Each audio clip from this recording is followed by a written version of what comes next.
Perdón, yo estaba hablando y estaba con... Estábamos ya. Oh, Pastora María, ¿cómo está? Bien, ¿y usted? Ya estaba que me reía, porque yo decía, pero bueno, no me abren, tenía rato. Sí, puede ser su internet, porque no, yo no la veía conectada. No la Yo lo veía. mandé a su WhatsApp privado. Ah, no lo he visto, mamá, perdón. No, tranquila. Sí.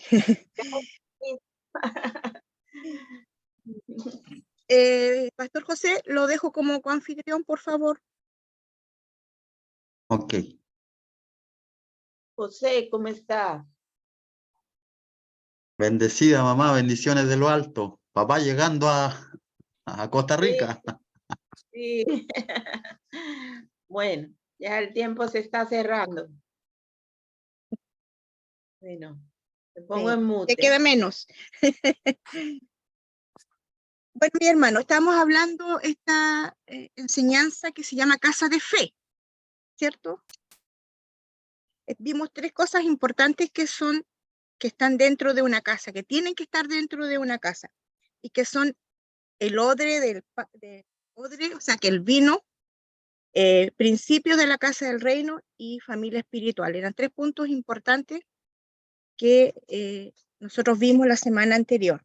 Cuando nosotros estamos hablando de odre, ¿por qué es importante el odre? Porque Dios está poniendo algo nuevo en este tiempo en nosotros, ¿cierto? Ese vino nuevo Dios lo está depositando en nosotros, por lo tanto, ¿cierto? Ese odre tiene que estar receptivo o tiene que estar bueno para que ese odre o ese vino que está poniéndose ahí, ¿cierto?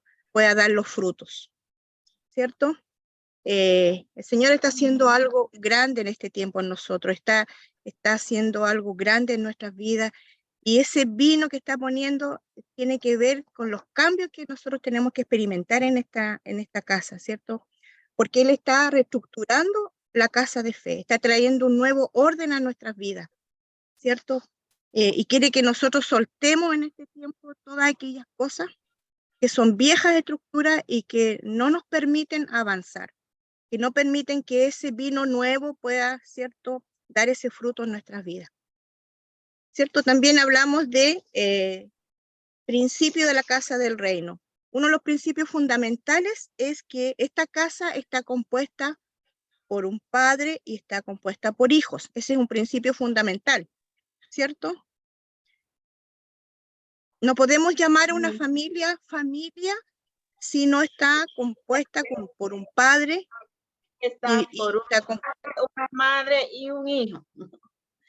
Cuando hablamos del padre, estamos hablando en sentido genérico, aludiendo que la paternidad es compartida, no es ni de solo mujer ni de solo hombre.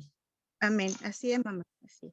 Claro, cuando se habla de padres, porque yo hablo de padres, no hablo de padre, de padres. Cuando hablo de padres estoy hablando de hombre y mujer. Habla bien, Jacqueline, porque en el Señor nos ve como uno. Cuando se habla de padre, no hay que poner padres. Automáticamente se entiende que es porque que no tiene que ver con género. Sí, exactamente. Amén. Entonces vimos que dentro de los principios fundamentales, ¿cierto? Tiene que haber dentro de una familia los padres y los hijos que conforman la familia. Si no hay hijos, no podemos hablar de familia, ¿cierto? Y si no hay padre, tampoco. Tiene que haber cierto padre y hijo dentro de la casa de fe. Amén. Vimos algunos versículos, ¿cierto? Donde la palabra nos enseña de esto. También dijimos, ¿cierto? Que, perdón. Bueno, eso es la casa del reino. También dijimos que es importante que nosotros nos denominemos familia espiritual, porque el Señor está derribando todas esas estructuras de que nosotros, ¿cierto? Antiguamente mencionábamos a la gente, al pueblo de Dios como miembros de una institución o de una iglesia. Y el Señor no quiere miembros, el Señor quiere hijos, ¿cierto? Los clubes sociales tienen miembros, ciertas instituciones, ¿cierto? Tienen miembros y uno paga por una membresía y se convierte en un miembro de ese lugar, ¿cierto? Por lo tanto, ese lenguaje de miembro debiéramos nosotros de sacarlo, porque si hablamos de una familia, no podemos hablar de miembros, tenemos que hablar de hijos dentro de una familia. Entonces, nosotros no somos miembros, somos hijos dentro de una casa, ¿cierto? Que ese también es un principio fundamental. Y dentro de la casa tenemos seguridad, tenemos cobertura espiritual, ¿cierto? Hay una herencia también que el padre le deja a los hijos, ¿cierto? También hablamos de eso. Estoy haciendo como un breve resumen de lo que vimos la semana pasada. Bueno, y hoy vamos a ver los principios por los que Dios construye. ¿Cuáles son los principios por los cuales el Señor está construyendo, ¿cierto?, esta casa? Todos sabemos que cuando usted edifica, cuando usted quiere crear una propiedad, levantar una propiedad o una casa, si usted quiere construir una casa, ¿cierto?, siempre uno quiere construirla de cero, poner los buenos cimientos, ¿cierto?, para que esa casa esté firme, ¿cierto? Pero si ya hay una casa hecha, una construcción hecha, usted tiene que derribar esa construcción, porque si usted levanta algo nuevo dentro, encima de o sobre eso que está viejo, seguramente la casa no va a resistir, ¿cierto? Entonces, Dios en este tiempo está deconstruyendo, derribando todos esos muros antiguos para levantar algo nuevo, para crear algo nuevo que tenga un buen sostén, que tenga firmeza, para que, como dice la palabra, cuando vengan vientos, tempestades, ¿cierto?, esa construcción, eso que se está edificando en su vida, no se derribe por nada, ¿cierto? Entonces, eso está haciendo el Señor en este tiempo, está deconstruyendo todo lo antiguo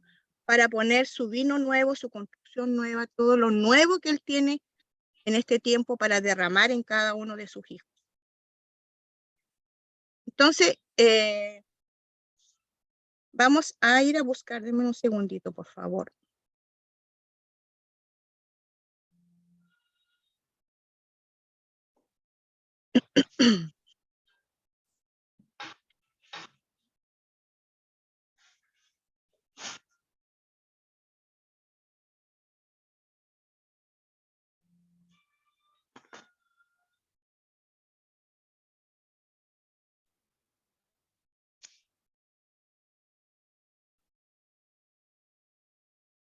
Ya. Entonces, vamos a ver por qué el Señor quiere construir, cuáles son los principios para construir. Yo les hago una pregunta. Cuando ustedes, ¿cierto?, nacieron de nuevo, cuando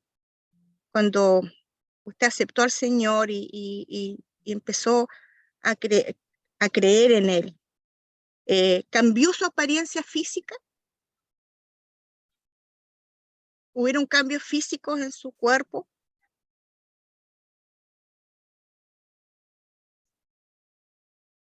¿Alguien me puede decir? Cuando usted aceptó al Señor, cuando usted nació de nuevo, ¿hubo algún cambio físico? Sí, buenas noches. Sí, Jackie. En mi caso puedo decir que sí.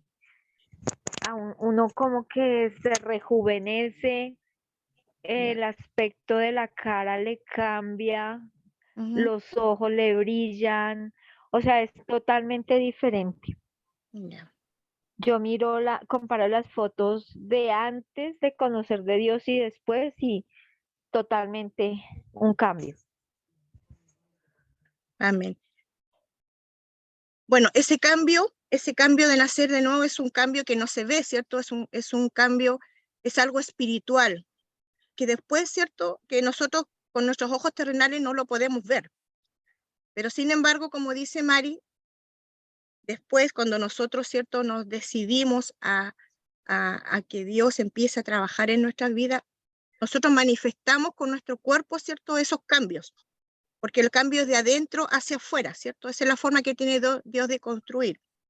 Y todos los cambios que se experimentan, ¿cierto?, los experimentamos después en nuestro cuerpo. Cambia nuestra forma de hablar, de relacionarnos con los demás, nuestras acciones ya no son las mismas, ¿cierto? Y eso es lo que Dios está haciendo en este tiempo, es cambiar la estructura también de la casa de Dios.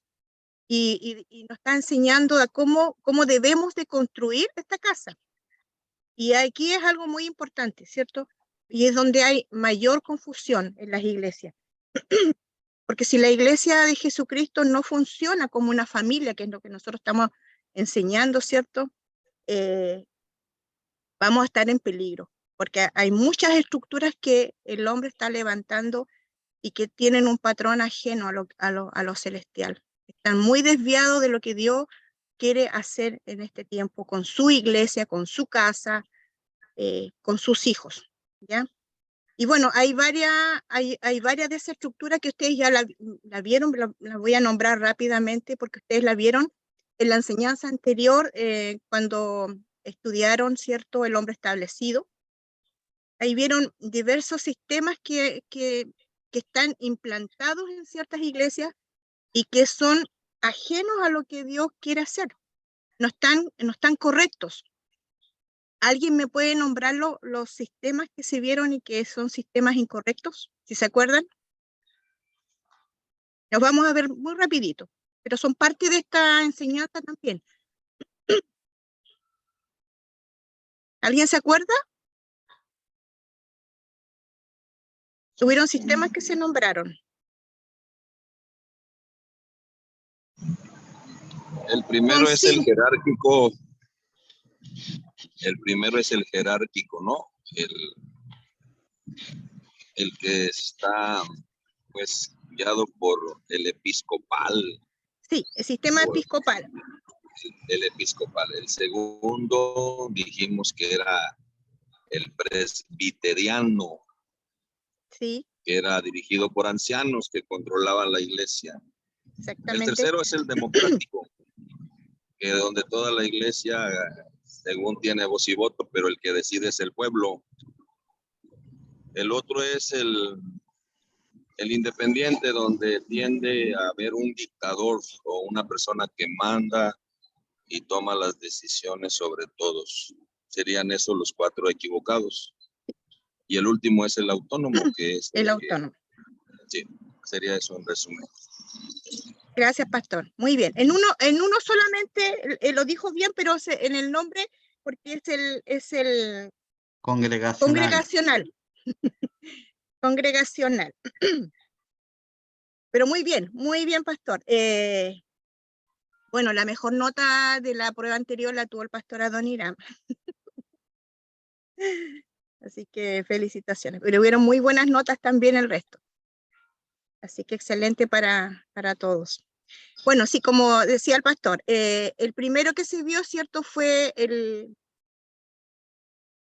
sistema No, ese es el tercero, Dina. Episcopal. Episcopal.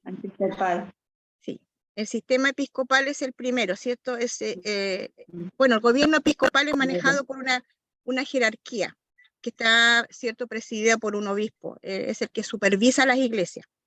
Y el líder de la iglesia es controlado también por un sistema burocrático, donde está, ¿cierto? Usted conoce la iglesia católica, donde están los papas, los obispos, cardenales, hay arzobispos que son locales, y están los sacerdotes. Este sistema también escoge los pastores, escoge, ¿cierto?, a todos aquellos que están como representantes en ciertos lugares, ciudades, ¿cierto? También determina y guía la visión de las congregaciones locales, ¿cierto? ¿Cuál es el problema con este sistema? Es que si Dios quiere comunicarse, ¿cierto?, con una iglesia local, tiene que hablarle primero al Papa, y luego el Papa le habla al arzobispo, y luego él le habla al obispo, y así se va traspasando la información hasta el último, ¿cierto?, de la jerarquía. Ahora, les voy a dar un ejemplo muy sencillo para que usted entienda qué pasa con este sistema. Por ejemplo, había un juego antiguo que nosotros jugábamos cuando éramos más niños, donde se hacía un círculo y uno de ellos hablaba una frase o contaba algo, contaba una pequeña historia. Y se la contaba al otro en el oído, y ese después le contaba esa historia, la misma historia al otro en el oído, y así se iba circulando la historia hasta que llegaba al último. Pero ¿qué pasaba con el último? ¿Qué pasaba cuando el último recibía el mensaje? A ver, ¿alguien me lo puede decir? Se descomponía, teléfono descompuesto. ¿Cierto? Así es. El último, ¿cierto? Que escuchaba el mensaje, a veces no tenía nada que ver con lo que la primera persona había dicho. O sea, el mensaje se distorsiona o llega de una forma no nítida, no como la persona lo quiso transmitir, porque en el camino se va distorsionando, ¿cierto?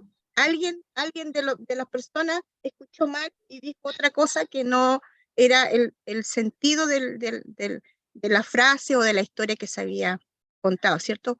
¿Por qué? Porque pasaba por muchas voces y muchos oídos, ¿cierto? Entonces, este es un sistema que es laico clerical, ¿cierto? Ahora, las personas laicas, ustedes saben que son todas aquellas personas, ¿cierto?, que pertenecen a la religión, pero no forman parte del clero y que se manejan bajo las reglas de la misma iglesia. Son cristianos fieles, sí, que hacen actividades, hacen orientaciones de evangelismo, apoyan las parroquias, apoyan a la comunidad, ¿cierto? También forman personas, ayudan al crecimiento de la gente también. Y muchos trabajan muy activamente dentro de la iglesia, ¿ya? Pero no tienen una participación en lo que es la estructura de más arriba de la iglesia. Y bueno, el clérigo son personas que igual reciben órdenes, pero son personas que son ordenadas, que son formadas, que las forman para poder entregar cierto palabra o poder organizar grupos. Ya son personas ordenadas y pertenecen a la estructura eclesiástica. Bueno, estos clérigos conquistan y gobiernan sobre los laicos, ¿cierto? Este es un sistema que nosotros podemos ver en la Biblia que se conoce como el sistema de del nicolaísmo. Y Nico significa para conquistar. Y laicos se refiere a las personas. Entonces este es un sistema que conquista personas, ¿ya? Y en la palabra nos muestra en Apocalipsis 2:6, si alguien lo puede leer, que se está hablando a la iglesia de Éfeso, ¿cierto? Si alguien no lo tiene, yo lo leo porque es cortito. Dice, pero tienes esto que aborrecen los hechos de los nicolaitas, que yo también aborrezco. Y en Apocalipsis 2:14, también se le está hablando a la iglesia de Pérgamo.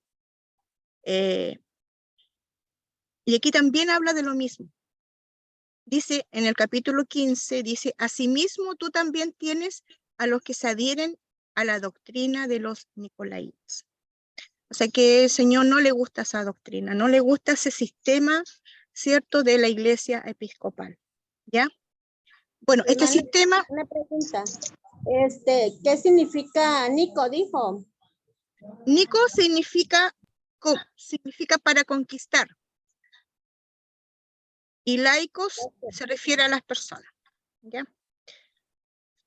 Bueno, los que tienen este sistema son los católicos, también algunas iglesias metodistas y también los anglicanos, que son más o menos las tres denominaciones que tienen funcionan bajo este sistema, ¿ya? El otro sistema es el presbiteriano, ¿cierto? Que está compuesto por pastores y laicos también, que es un sistema también, ¿cierto?, que no es aprobado por Dios, ¿ya? Porque este sistema es un sistema de control, donde el grupo, ¿cierto?, ellos toman decisiones y no dejan, ¿cierto?, que la gente o que el pastor tome sus decisiones, que él tome una decisión como padre de la casa, sino que ellos toman decisiones, ¿ya? Finalmente el líder o el padre de la casa se convierte en un títere, porque el consejo o la junta de estos pastores, ¿cierto?, o diáconos, como se llaman en alguna iglesia, deciden qué es lo mejor a través de un voto, ¿ya? Entonces, hay muchos pastores, ¿cierto?, que abortan sus ministerios porque alguien le dijo, o un voto le dijo que no estaba apto para pastorear, o que no tenía las condiciones para pastorear, ¿cierto? Entonces, ahí es donde uno se pregunta, sobre todo a los pastores, ¿quién te llamó? ¿O quién te ungió para el ministerio? ¿O quién te envió? Porque si alguien viene a mí y me dice, ¿sabes qué? Tú no sirves para esto, porque nosotros decidimos, nos pusimos de acuerdo como consejo y decidimos que tú no sirves. Entonces, si yo acepto eso, estoy aceptando la voz o el voto de un hombre, ¿ya? Y no de Dios mismo, porque es Dios el que te llama, es Dios el que te unge y es Dios el que te envía. Y nosotros estamos enseñando en este tiempo como la estructura de la casa, porque cuando nosotros tenemos una iglesia que es una familia que está compuesta por padres, ¿cierto? Hay un orden. Y ese padre que conoce al hijo es el que va a decir, o el que va a apoyar, o el que va a formar a ese hijo para que luego ese hijo, ¿cierto?, pueda cumplir el propósito en su vida. ¿Ya? Ustedes, ¿cierto?, conocen la historia de Samuel. Esta la vamos a leer. Así que alguien búsqueme Samuel, 1 Samuel 8, del 1 al 7, por favor. 1 Samuel 8. 1 Samuel 8. La tengo. Primera de Samuel del 8, capítulo 8, del 1 al 7, dice, Del 1 al 7, sí. Aconteció que habiendo Samuel envejecido, puso a sus hijos por jueces sobre Israel. Y el nombre de su hijo primogénito fue Joel, y el nombre del segundo, Abías, y eran jueces en Beerseba. Pero no anduvieron los hijos por los caminos de su padre. Antes se volvieron tras la avaricia, dejándose sobornar y pervirtiendo el derecho. Entonces todos los ancianos de Israel se juntaron y vinieron a Ramá para ver a Samuel, y le dijeron, he aquí, tú has envejecido y tus hijos no andan en tus caminos. Por tanto, constitúyenos ahora un rey que nos juzgue como tienen todas las naciones. Pero no agradó a Samuel esta palabra que dijeron, danos un rey que nos juzgue. Y Samuel oró al Señor y dijo el Señor a Samuel, oye la voz del pueblo en todo lo que te digan, porque no te han desechado a ti, sino a mí me han desechado para que no reine sobre ellos. Entonces ellos querían un rey, ¿cierto? El pueblo quería un rey.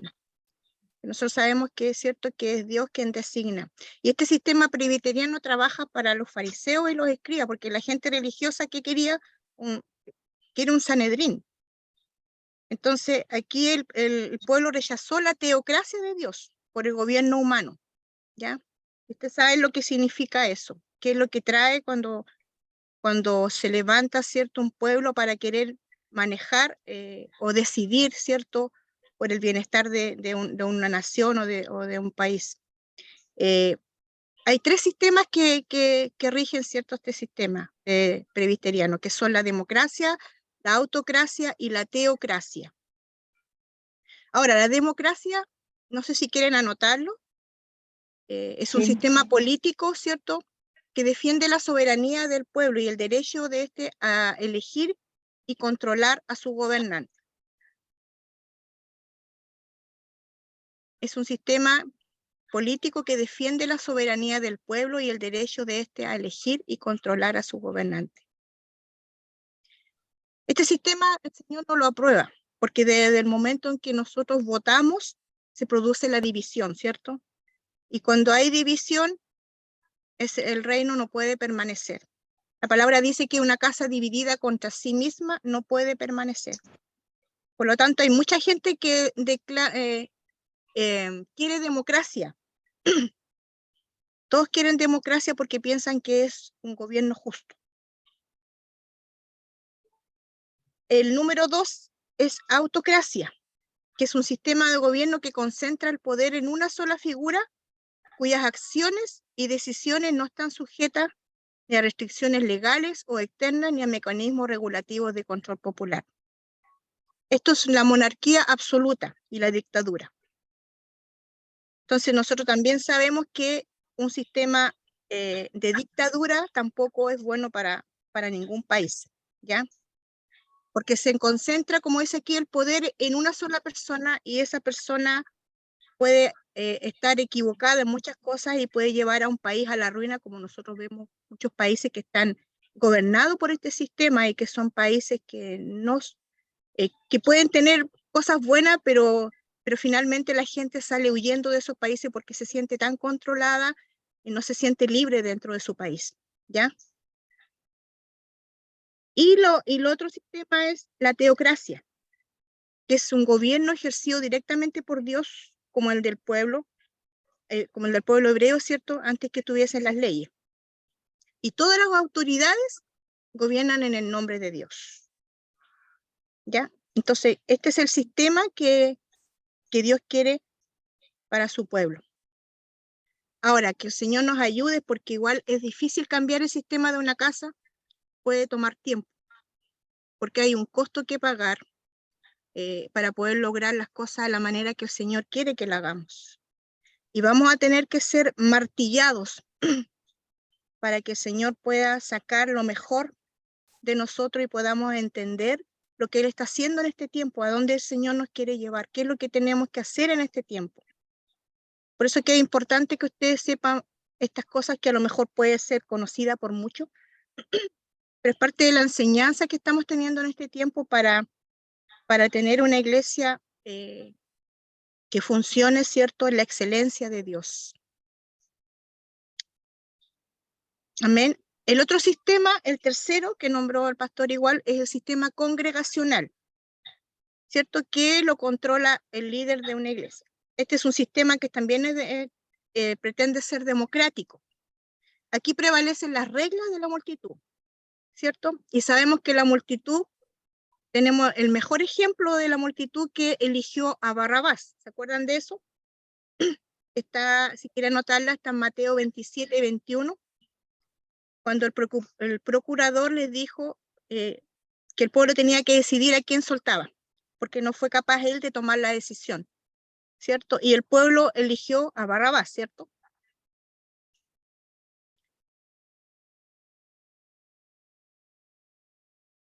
Y el otro sistema es el sistema independiente. Esto es un sistema de gobierno de un solo hombre. Este hombre no rinde cuentas a nadie, tampoco escucha a nadie, edifica su propio reino para su propia gloria, tiene un sistema de esclavos y no de hijos, ¿cierto? Y es similar a un sistema faraónico, que no deja, ¿cierto? El faraón, ¿cierto?, no dejaba salir al pueblo y no permitía que ellos tampoco adoren a Dios, ¿cierto? Y este sistema rechaza la doctrina apostólica.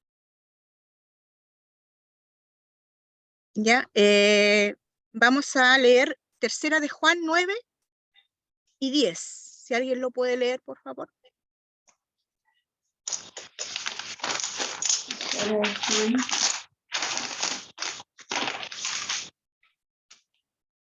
Amén. Dice, yo he escrito a la iglesia, pero Diótrefes, el cual le gusta tener el primer lugar entre ellos, no nos recibe.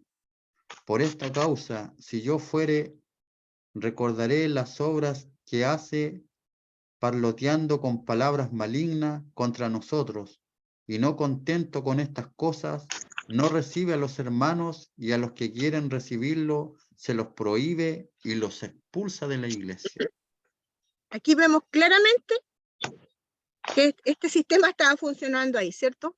En esta iglesia. Porque él les dice, ambicionaba ser el primero entre ellos, el que él quería ser el primero y gobernar a los demás, pero no de una forma correcta.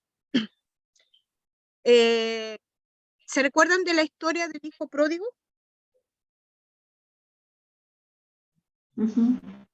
¿Cierto? Que está en Lucas 15, si lo quieren buscar. Desde el momento en que él, ¿cierto?, entró en razón, bueno, usted sabe toda la historia, que él le pidió la herencia a su padre, ¿cierto?, y quiso ir a gastarse el dinero, pero las cosas no le resultaron como él pensaba, ¿cierto? Finalmente se gastó el dinero, tuvo que comer con los cerdos, ¿cierto?, porque ya no tenía nada, y reflexionó, ¿cierto? Y con el momento de que él entró en razón y decidió volver como un esclavo a la casa de su padre, ¿cierto? De hecho, el versículo 19 dice que él pensó en decirle a su papá, bueno, yo no soy digno de ser llamado tu hijo, hazme como uno de tus jornaleros. O sea, que él quería llegar, aunque sea como jornalero, porque sabía que los jornaleros de la casa de su padre comían mejor que como él estaba comiendo con los cerdos. Estaban mejor las personas que trabajaban con su papá que él mismo, ¿cierto? Que él era hijo, ¿cierto? Pero bueno, cuando él volvió a la casa, el padre tenía muy claro, ¿cierto?, el principio y la estructura de la casa de Dios. Y él le dijo, bueno, tú has nacido en esta casa y no hay forma de que tú puedas ser un esclavo en esta casa. ¿Y qué le dio él? Le dio un anillo, le dio zapatos y le dio una nueva vestidura. Además de eso, mató un becerro y además de eso, hizo fiesta. ¿Cierto? Porque nosotros no podemos ser esclavos dentro de una casa. No somos esclavos, somos hijos, ¿cierto? Y eso fue lo que también él como padre le dijo, que él no era un esclavo, sino que era un hijo de la casa. Él reconocía que era aunque se haya desviado, descarriado, como usted quiera llamarle, él era hijo. De hecho, en la historia cuenta después que el hermano igual se molestó y le dijo, pero ¿cómo si él se gastó todo el dinero, ¿cierto? Y ahora tú le vienes y le das, lo vistes y más encima le haces fiesta y yo que estoy aquí contigo, ¿cierto? No tengo esos beneficios. O no has hecho eso por mí. Entonces papá le dijo que él, bueno, los que han leído la historia y se acuerdan que el padre, ¿qué le dijo? Le dijo, tú has estado siempre conmigo y todo lo que tengo es tuyo. ¿Cuántos dan gloria a Dios por esto? Amén. Todo lo que el Padre tiene, también lo tenemos nosotros, porque es una herencia. No importa lo que hayamos hecho, no importa que nos equivoquemos, no importa que cometamos muchos errores. Hay una herencia que pesa sobre nosotros, que es la herencia del Hijo. Amén. Entonces, bueno, estos cuatro sistemas que vimos, y ya es para igual reforzarnos, porque ya no se les van a olvidar a ustedes, porque se han mencionado muchas veces. Son todos guiados por un espíritu jezabélico y no son aprobados por Dios. En cambio, el quinto sistema, que es el sistema autónomo, este sistema es la iglesia gobernada por una pluralidad de ancianos. Y entre los ancianos hay un jefe de anciano, que es el padre de la casa, o el padre espiritual, o el hombre establecido, como usted lo ha escuchado, ¿cierto? Que es el primero entre iguales, y que es el responsable de la visión y de darle dirección, ¿cierto?, a esta casa y también a la vida de los hijos, ¿cierto? Esta iglesia no tiene un control de afuera, es autosuficiente, se autoaporta y se autopropaga. Es una iglesia que opera bajo la perspectiva del reino. Y es una iglesia sensible al Espíritu Santo.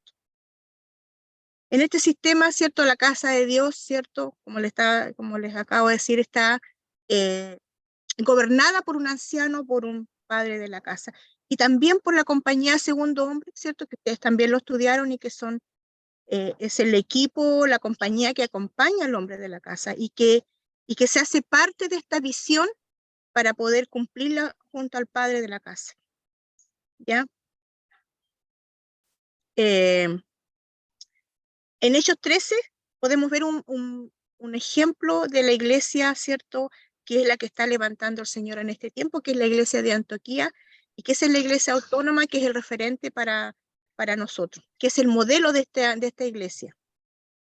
Eso lo puede buscar, si quieren, en Hechos 11. Porque aquí la iglesia de Antioquía juega un papel fundamental en el libro de los Hechos. Aquí los creyentes fueron llamados cristianos por primera vez.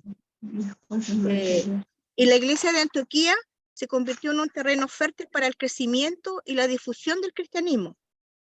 Por eso es una congregación modelo para la iglesia cristiana. No sé si alguien quiere buscarlo en Hechos 11.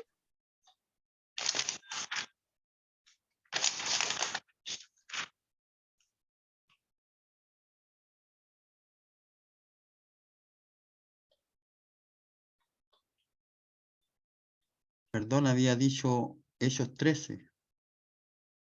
13, Perdón. En Hechos 11 también habla de esta iglesia. Hechos 13 del 1 al 3. Dice, había entonces en la iglesia que estaba en Antioquía profetas y maestros, Bernabé, Simón, el que se llamaba Niger, Lucio de Cirene, Manaén, el que se había criado junto con Herodes, el tetrarca, y Saulo, ministrando estos al Señor y ayunando, dijo el Espíritu Santo, apártenme a Bernabé y a Saulo para la obra a que los he llamado. Entonces, habiendo ayunado y orado, les impusieron las manos y los despidieron. Amén. Bernabé, ¿cierto? Era el anciano principal de la iglesia de Antioquía. Él fue enviado, ¿cierto?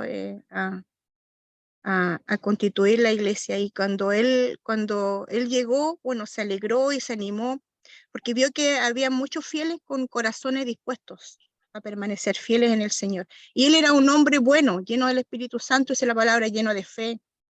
Y muchas personas fueron llevadas al Señor a través de él, ¿ya? Bueno, este es el modelo principal de la iglesia autónoma, ¿ya? De cómo funciona la iglesia en este tiempo, de cómo el Señor está formando y construyendo la iglesia en este tiempo. Y bueno, sabemos nosotros y hemos estudiado también que siempre Dios ha hablado de familias, ha hablado de tribus, de padres, de hijos y de línea genealógica, de pacto.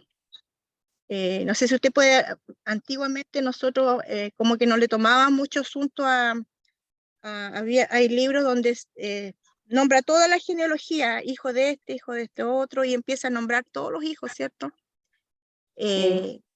Y es importante, porque es así como Dios construye, a través de la genealogía, de la herencia.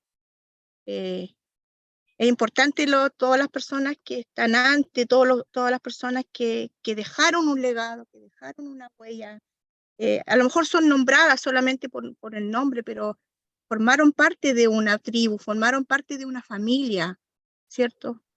Y eso es importante que nosotros podamos destacarnos, que nosotros tenemos en este tiempo que identificarnos no como una iglesia estructurada, sino que como una gran familia. Y esto es algo hermoso. Nosotros hemos visto el crecimiento en este tiempo, lo decía la semana pasada, cuando me da mucho gusto verlo a través de las pantallas, nuestros hermanos de México, de Colombia, pero cuando pudimos nosotros abrazarlos, cuando pudimos tener contacto con ellos y mirarlos a la cara, es algo tremendo. Es algo que no tiene precio, que todo lo que uno pueda padecer para llegar, las horas de vuelo, el cansancio, la inversión y todo lo que hay detrás de una visita, es como que queda todo pagado cuando tú tienes un abrazo de tu hermano que ya lo puedes tocar, puedes mirarlo a los ojos, puedes decirle, hablar con él, porque esa es una familia. Eso es lo que estamos construyendo en este tiempo. Que nosotros dejemos de vernos como miembros de una iglesia, que dejemos de vernos como esas personas lejanas, que no empáticas, que no tienen, apáticas, que no tienen empatías las unas con las otras. Eso no se ve dentro de una familia, porque cuando uno de la familia sufre, todos los demás sufren con él. Cuando uno de la familia tiene un gozo, tiene una alegría, le va bien en algo, todos los demás nos gozamos. Eso hace una familia. Entonces, una familia siempre deja un legado y Dios siempre edifica transgeneracionalmente. Y por eso las viejas escrituras, o sea, las escrituras del Viejo Testamento tienen lista genealógica, porque ahí nos demostraban que había pureza ancestral, había alguien, ¿cierto?, que dejó una herencia, ¿cierto? Vamos a buscar Números capítulo 3.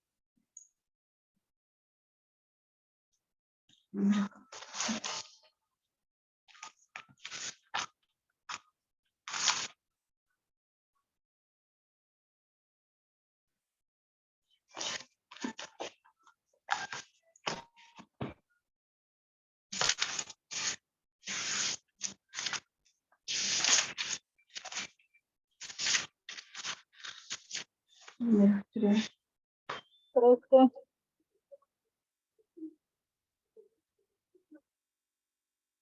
¿Qué versículo?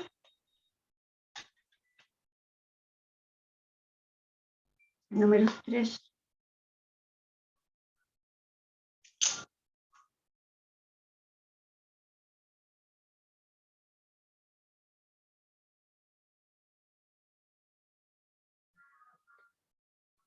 Dame un segundito. Dame un segundito.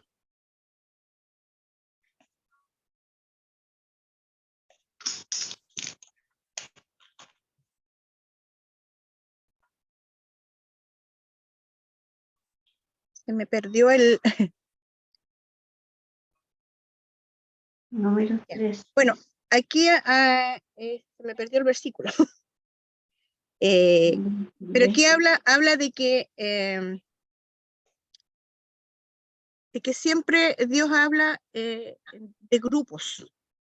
En toda la historia, ¿cierto?, antigua, cuando vemos, por ejemplo, el pueblo de Israel, cuando salió, habían agrupaciones, habían tribus, ¿cierto? Incluso cuando estaban en el desierto, estaban regulados por grupos, ¿ya? Y cada uno, ¿cierto?, tenía sus deberes. Busquemos Éxodo 2:3.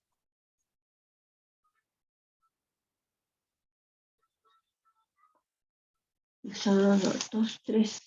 Y siempre había, en cada grupo o en cada tribu, había, ¿cierto?, una persona que era el líder o que era el que estaba a cargo de esa tribu. Amén, amén. Entonces, ya. Sí, lea, hermana, por favor.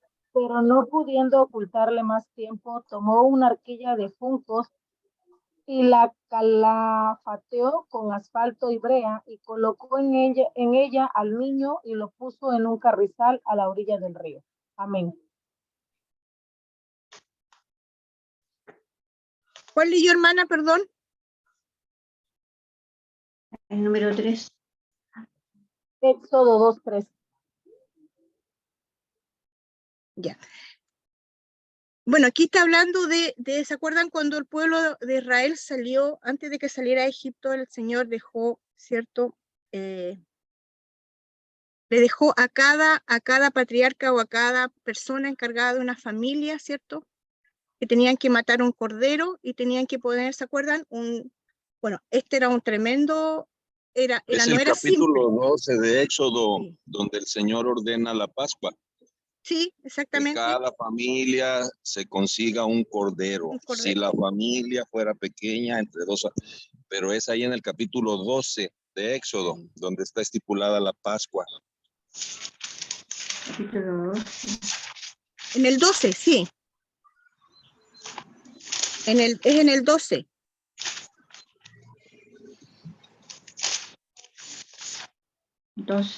Porque siempre el Señor le da, ¿cierto?, la orden al jefe o al sacerdote o al padre de la casa para que ellos puedan, ¿cierto?, hacer este trabajo. Eso es lo que la casa o la familia hace y lo que nosotros estamos entendiendo en este tiempo cuando podemos ver que tenemos un padre, ¿cierto?, que él vela por la vida de sus hijos, que está a cargo de las almas de sus hijos, de ver que sus hijos sean levantados, y que sus hijos, ¿cierto?, coman ese pan fresco, coman ese alimento día a día, y que sus hijos estén bien, porque el padre protege a sus hijos. Él les da la cobertura a sus hijos. Amén. Entonces siempre Dios les habla y siempre Dios nos lleva a las familias, a las tribus, a ese sistema, ¿cierto?, que nosotros estamos viendo ahora, que es el autónomo, donde nosotros tenemos un padre, tenemos una familia, tenemos un resguardo espiritual en esa casa, dentro de la casa.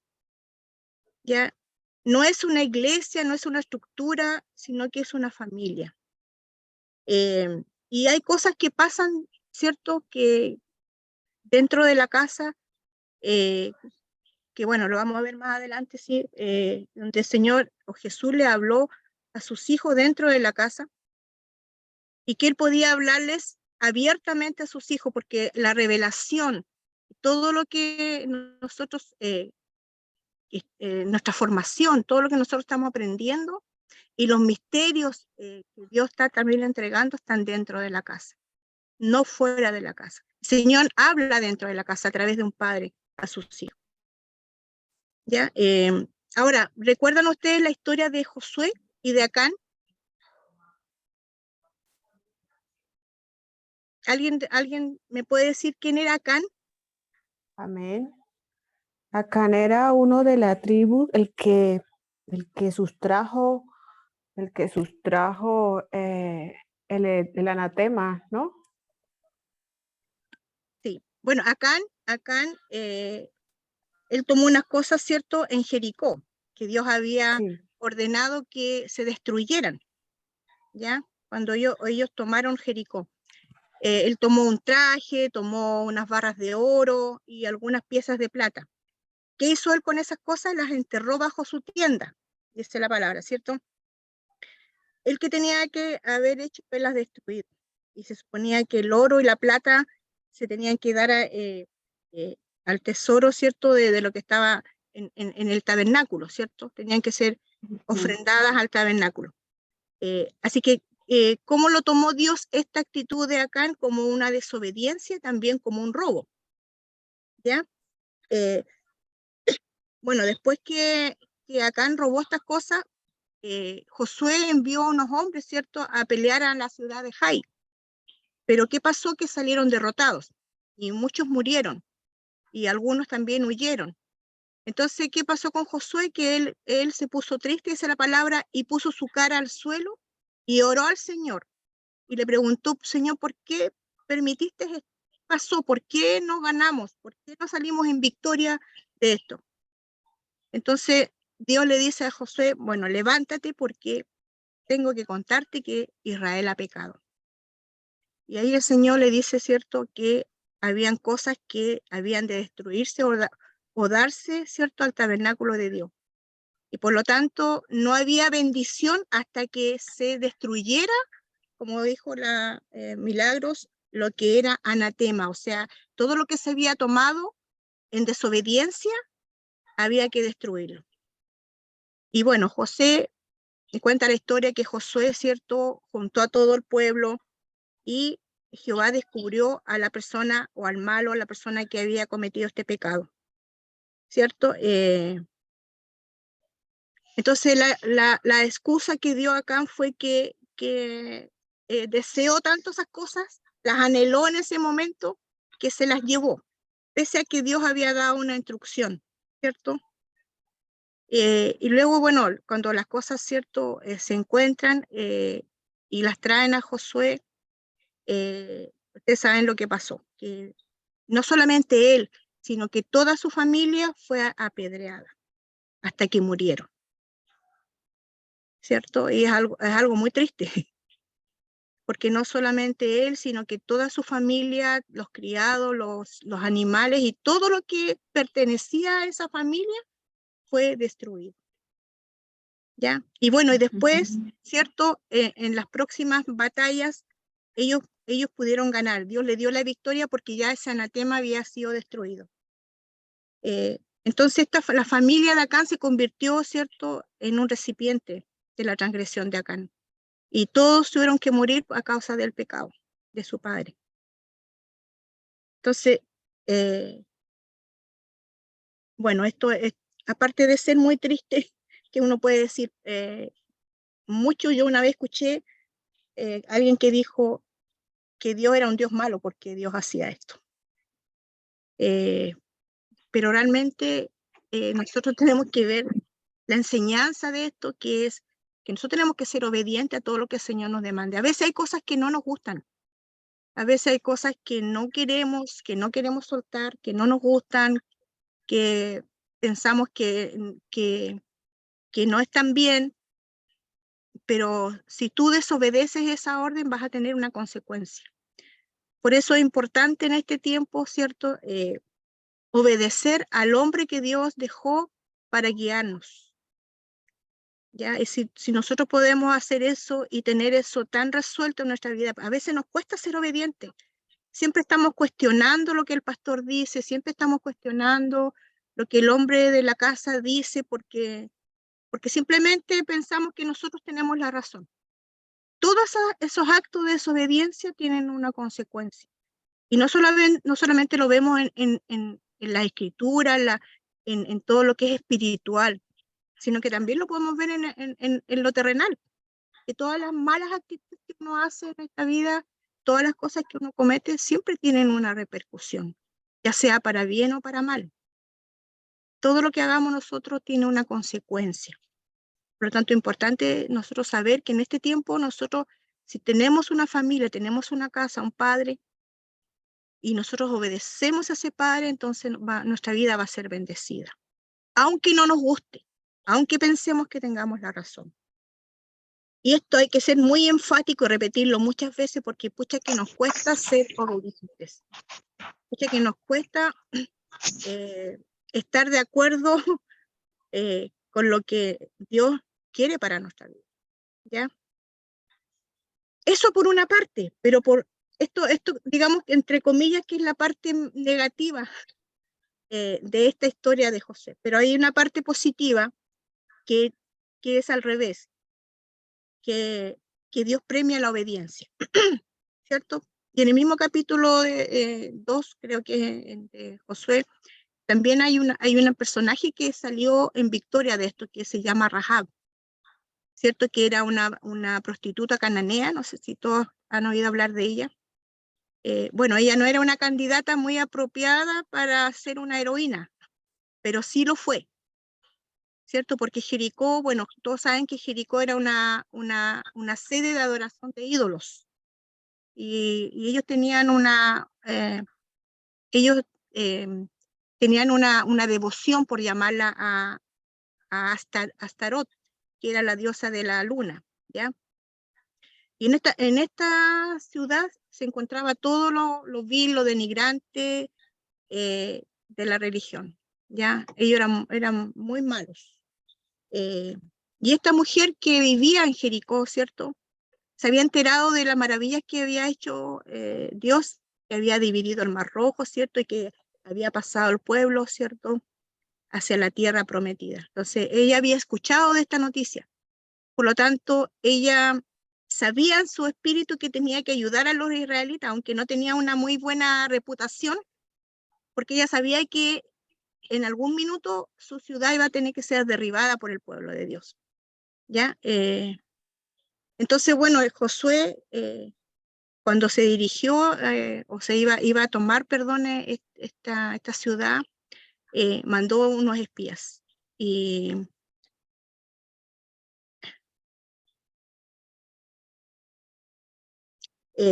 mandó unos espías, pero los espías, ¿qué pasó con ellos? Habían sido vistos.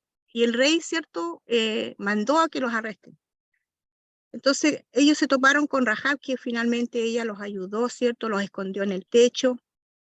y de alguna manera los escondió para que no sean, estas personas sean encarceladas o no sean, yo creo que ejecutadas, porque no creo que los iban a tomar para dejarlos ahí, sino que ellos sabían que los iban a matar, ¿ya?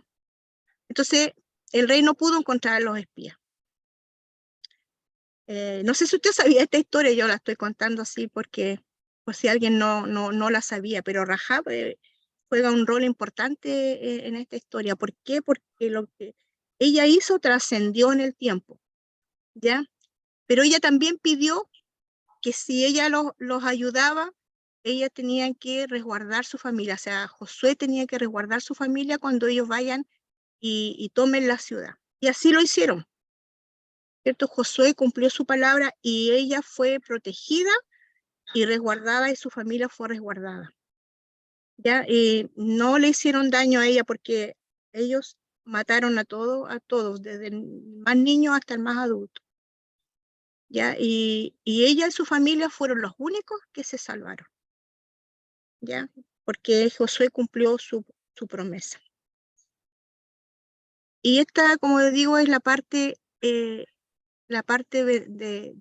de obediencia, porque ella, aunque era una mujer que no tenía mucha buena reputación, entendió que tenía que ayudar a estos espías. Y finalmente ella y su familia se quedaron en la tribu, ¿cierto?, israelita. Y ella se casó con un hombre llamado Salmón, y donde, ¿cierto?, bueno, toda la descendencia que ellos tuvieron finalmente llegó a David. Y ustedes saben que del linaje de David también nació Jesús. Así que podemos ver que detrás de esta mujer hay una gran herencia, que es una herencia que fue bendita, ¿ya? Entonces hay dos miradas aquí, una mirada de desobediencia y una mirada de obediencia.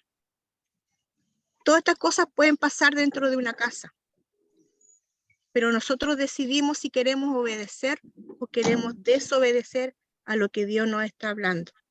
Amén. Amén. Entonces, Amén. la iglesia, yo quiero que usted tenga claro que la iglesia no es una casa y no es una institución o no es una religión. Es una familia. Casa, cuando digo casa, me refiero a la estructura, a lo que está construido con fierro, con madera. Cuando nosotros llamamos casa es algo espiritual, ¿cierto? Que no somos una institución o no somos una religión. Somos más que eso. Y eso es lo que Dios está formando en este tiempo. La palabra dice en Mateo 7, 24 al 25, dice: cualquiera pues que me oye estas palabras y las hace será semejante a un hombre prudente que edificó su casa sobre la peña. Y cayó la lluvia, vinieron torrentes, soplaron vientos y golpearon contra aquella casa, pero no se derrumbó, porque se había fundado sobre la peña. Pero todo aquel que me oye estas palabras y no las hace será semejante a un hombre insensato que edificó su casa sobre la arena. Cayó la lluvia, vinieron torrentes y soplaron vientos, se azotaron contra aquella casa. Y se derrumbó y fue grande su ruina. Entonces, ¿qué estamos haciendo en este tiempo? Construir sobre bases sólidas.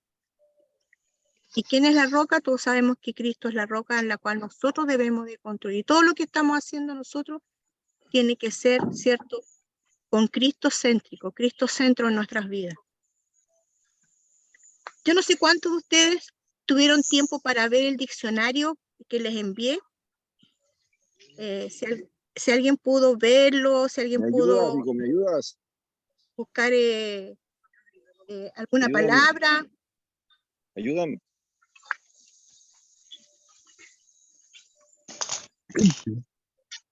Agárrate bien, ya agárrate. Vamos.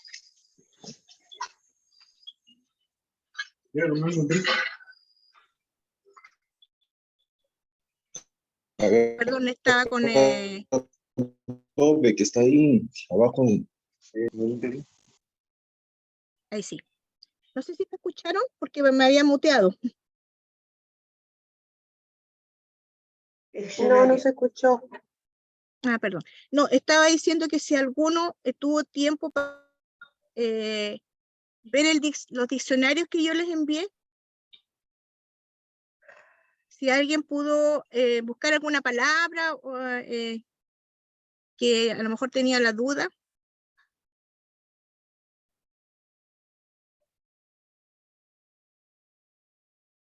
No, yo no.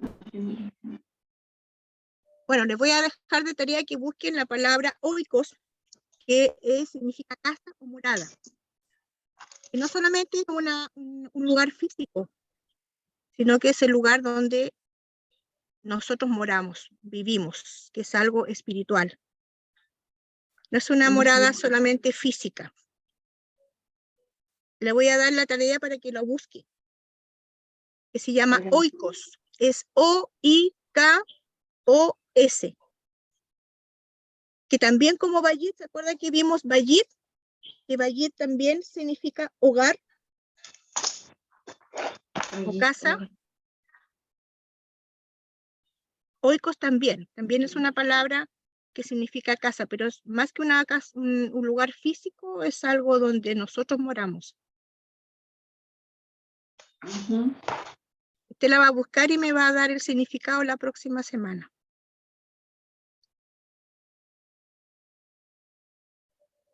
Amén. Amén. Estamos como ya justo en la hora. Me quedaba un pedacito. Bueno, yo les decía que la casa de fe es un lugar de protección, un lugar de refugio. Pablo siempre le habla a Timoteo, que era su hijo, ¿cierto? Y siempre le da instrucciones de cómo él tiene que dirigirse. En 1 Timoteo 3 le dice, si me tardo, bueno, tú ya sabes cómo tienes que conducirte en la casa de Dios, que es la iglesia, ¿cierto? Que es la columna, que es el fundamento. Y él le da instrucciones a su hijo, porque eso es lo que hace un papá, darle instrucciones a sus hijos, para que ellos puedan cumplir ese propósito, para que ellos puedan llevar esa casa de fe bajo, ¿cierto?, la estricta supervisión del Padre Espiritual, pero también como Dios quiere, a la altura de, ¿cierto?, de lo que Dios está estableciendo para su casa, con todos los principios que el Señor quiere que su casa se mueva. Bueno, yo no sé, yo tengo 3 hijos, esto es como un paréntesis. Ellas son adultos y no siempre ellos han hecho lo que a mí me agrada. De hecho, han hecho cosas estúpidas o cosas que a lo mejor no han sido buenas. Pero ¿qué hacemos? ¿Qué hago yo como madre? O mi esposo como padre. Los protegemos, los cubrimos, los guiamos, le decimos, te equivocaste, no vuelvas a hacer esto, hiciste mal, pero bueno, yo te ayudo para que tú no vuelvas a hacer lo mismo, te aconsejo, te guío, te digo, mira, no es por ahí, es por acá, no es por ese camino, es por el otro. Porque eso es lo que hacemos nosotros los padres. Aunque un hijo se equivoque, aunque haya cometido cosas estúpidas en su vida, nosotros estamos ahí para protegerlos, para cubrirlos, porque eso es lo que hace un padre, cubrir a sus hijos. Y hay muchas iglesias, ¿cierto?, que en este sentido no hacen lo correcto. Hay muchas iglesias que tratan de revelar los errores de las personas, lo ponen en el banquillo de los acusados para que el resto, ¿cierto?, puedan parecer mejores que ellos. Eso es algo que no se debe hacer, eso es algo que mata la iglesia de Jesús y que mata también a las personas. Hay mucha gente herida que se ha sentido así, acusada porque el pastor, ¿cierto?, o los hermanos revelaron sus errores y no estamos nosotros para hacer eso. Si alguien viene a mí y me cuenta algo de su vida privada, yo no soy quien para juzgarlo. Yo lo ayudo, porque la familia hace eso. La familia no anda ventilando lo que hace un hermano. Nosotros no hacemos eso. Nosotros nos cubrimos. Y eso también es lo que hace el padre de la casa, cubrir a su hijo. No importa, hijo, cómo llegaste, no importa lo que tuviste en tu vida pasada, no importa si robaste, si mentiste, no importa si fuiste esto, fuiste aquello, no importa. Hoy el Señor te recibe y hoy viene un cambio. Hoy naces de nuevo y hoy empieza el cambio en tu vida. Hoy te transformas, hoy empieza tu vida a dar un giro extraordinario en tu vida. Y así tenemos que nosotros comportarnos y esa es la actitud de un padre también.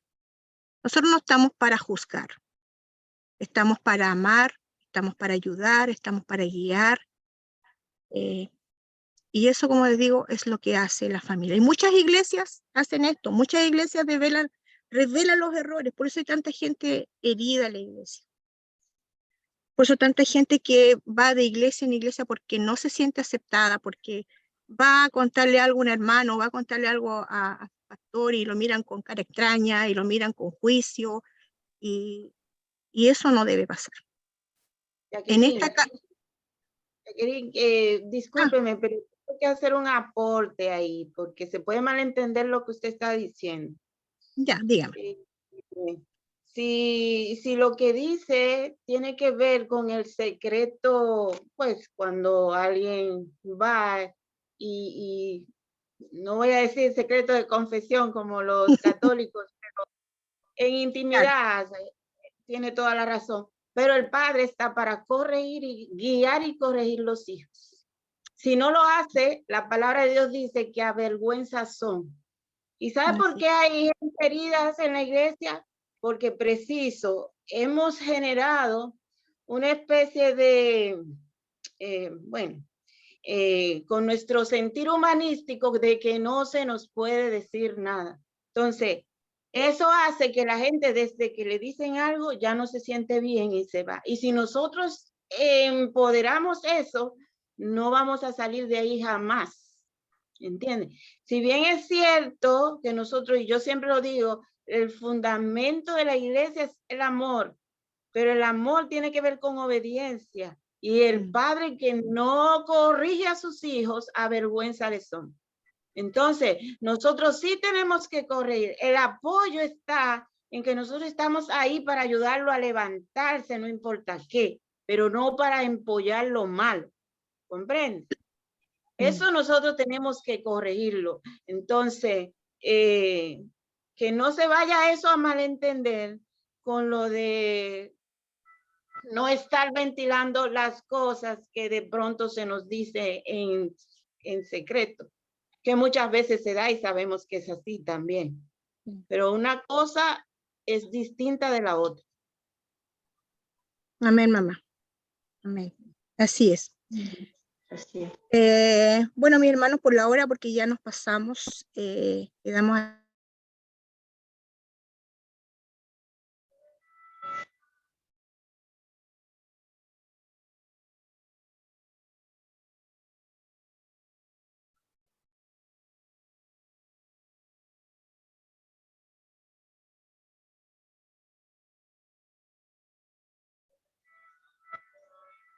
nosotros sepamos qué es lo que Dios está construyendo en este tiempo. ¿Qué está haciendo el Señor en nosotros? ¿Qué está haciendo en la casa? ¿Cómo Dios está ordenando la casa en este tiempo? ¿Ya? Y este es el orden. Padre, hijos, ¿ya? Familia. Y eso es tan importante porque es un principio fundamental para lo que nosotros, el Señor nos va a llevar en este tiempo. Si no tenemos esto claro, no podemos avanzar. Amén. Así que si hay alguna pregunta, alguna duda, y si no, nos despedimos hasta la próxima semana. Nos quedan 2 clases de esta enseñanza y después viene otra enseñanza que es muy poderosa.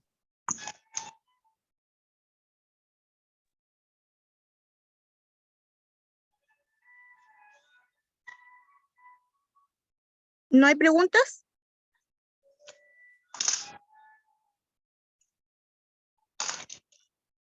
Ya hay una consulta.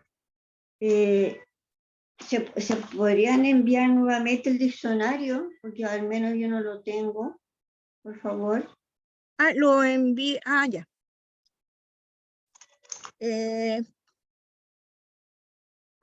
Ya. Me parece que te lo había enviado, pero ya, lo voy a verificar. Ya, gracias. Ya, mi amado, entonces, si no hay preguntas, nos vemos la otra semana. Muchas gracias por su asistencia. Gracias, Pastor Wilton, que también estuvo ahí. Pastora Donirán, qué gusto verlo. Lo habíamos extrañado. Igualmente, ya que aquí estoy siempre, nada más que me había distraído. Sí, Pastor. Gracias, hermano, amados. a todos los que se conectaron. Muchas Un gracias. abrazo. Bendiciones de lo Pastora alto María, para un ustedes. abrazo. Dios me los Que bendiga a todos. descansen, feliz noche. A todos. Dios Bendiciones bendiga. para todos. Buenas noches. Bendiciones de lo alto. Buenas Buenas noches. noches, Dios les bendiga.